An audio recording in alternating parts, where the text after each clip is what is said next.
All right, everybody. This is Fred Rojas, aka Spider's Venom on the B team, and this is part 2 of my MAME Cab extravaganza. I've now moved it, as you can see from the previous video, into a new room. It is still somewhat the Pit Fighter cab. We've still got the side art, which is shredded up, so I'm going to change that out. We do have the control panel, and I've decided not to switch out the control panel because I personally feel that it would work better just the way it is instead of replacing something out. But maybe someday I'll do it. And then, of course, the marquee is still the same Pit Fighter, but that'll be changing up soon. A couple of modifications I've done. Obviously, I've added a computer to it, and it's running MAME. That's kind of the screen you see, and I'll show you that in a second. Another thing I've done to it is I've added, there were speakers, if you can look up here, wired into there, and I've not really removed them, I've just moved them over and then put some computer speakers in there, and then I've run the volume control down to here, so now I can adjust the volume if I need to. And actually, I might just stick it over here on the back of the corner or something if I need to improve it. So anyway, so here's MAME. I'm using a front end called MAME.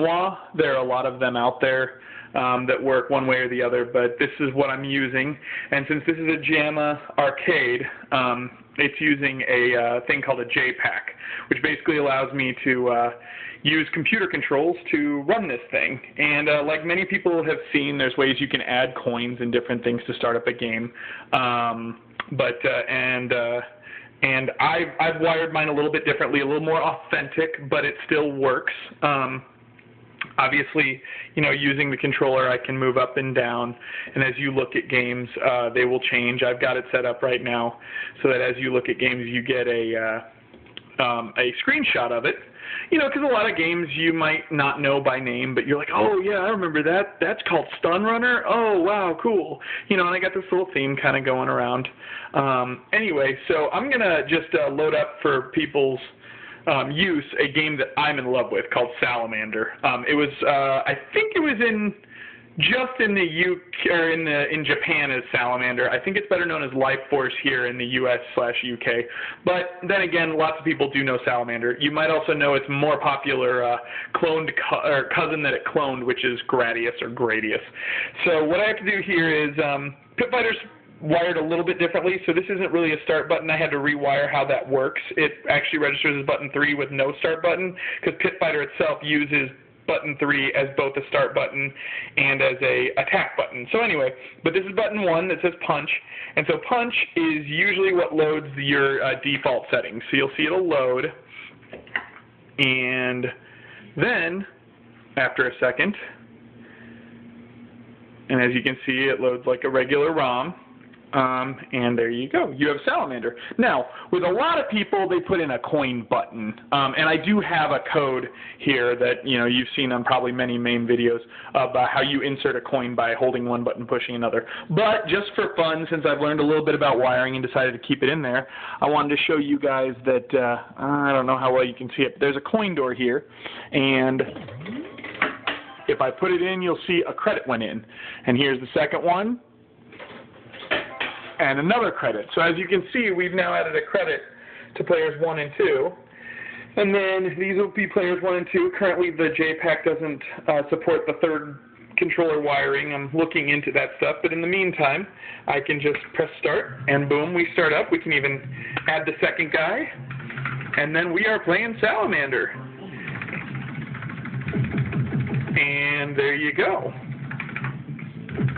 So anyway, so basically, you know, that's how the MAME cab works as it's set up right now. I also obviously have it set up that it can back out and go into that menu by just holding one button and pushing another, so that you can pick more stuff.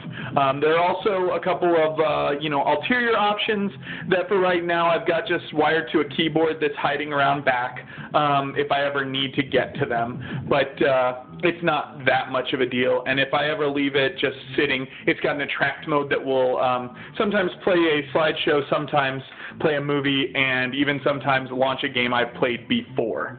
But anyway, so basically that's my cab for right now. I've got some new art and things like that I'm going to use. I'm going to change the team moldings here and have them be blue and have a new marquee and stuff like that. So once that's done, I'll show you. But essentially, this is the project. It took probably 3 weeks of hard work and wiring and stuff like that, but I will tell you, you learn a ton when you're learning this stuff. So the next time I do this, if I ever do this again, it'll definitely be much more worthwhile. The other thing that's important to note is that the way I've done this is that I've done no hardware modifications whatsoever. So aside from moving the speakers back that are up here, and unplugging the JPack and plugging in the Pitfighter ROM, there's really going to be no alterations. I guess technically when I move this side art over here, when I remove it and put in new ones, that'll be a temporary thing. But again, if you really wanted to, you can peel it off, paint it over black again, and then buy the Pitfighter side art. And my PCB board works perfectly for Pitfighter. So it'll work no matter what I want to do with it. But for right now, there's my MAME Cab. So if you want to hear us on our podcast, I'm part of a group called the B Team. We play on allgames.com every Friday night at 9 p.m. Eastern. And you can also check out our videos at thebteampodcast.com, which will include this and many others that we do in various gameplay and game capture modes. So definitely check us out. And in the meantime, there's my MAME Cab.